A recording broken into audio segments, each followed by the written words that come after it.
Ang sakit ng ending, ano? Ganda. Kaya nabighani si Rizal dito eh. Sabi nila, first love never dies. Kaya naman, nandito ako ngayon sa Lipa, Batangas para bisitahin ang bahay ng first love ng ating bayani na si Dr. Rizal. At ito nga, ang ancestral house ni na Segunda Katigbak. Yun yung gate. Tapos pagpasok nyo, ito ang makikita. Itong structure na to, itong fountain na to ay halos kasabay daw ng bahay, sabi nung nakausap ko.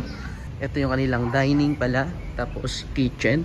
Ito yung view nyo pag papasukin nyo yung kanilang bahay. May books din dito na dito yung love story ni Rizal and Señorita Segunda Solis Katigbak.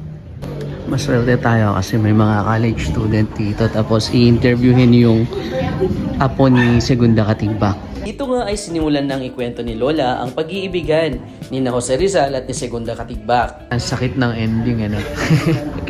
Ang ganda. Ang original structures din itong mga to, oh. Meron ding makinilya pa dito.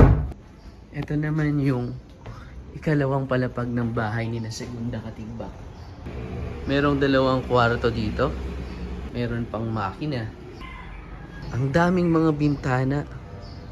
Grabe talaga mga bahay noon. Napaka-presko. Meron silang parang mini altar dito. Ito naman yung pangalawang kwarto, ano. Ma-appreciate nyo itong mga to pag nandito kayo or pag pinuntahan nyo. Ayon sa kwento ni Lola kanina, nagkakilala daw si Rizal at ang kanyang lola na si Segunda nung sila ay nag-aaral sa Maynila. Dahil si Segunda at ang kapatid ni Rizal na si Olympia ay magkaklase. At mula nga nung makita ni Rizal si Segunda ay nabighani ito, ano. Kaso nga lang, sa kasamaang palad, si Segunda nung araw ay ipinagkasundo na kay Manuel Luz na kanyang napangasawa.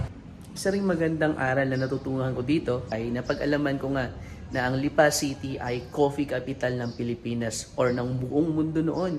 Kasi dito raw nanggagaling magagandang klase ng mga kape.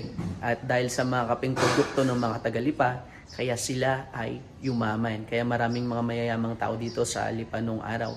Kaso nga lang, hindi na mababakas yung kanilang malalaking kabahayan kasi nasira lahat ng mga yon nung panahon ng Second World War, sabi ni nanay.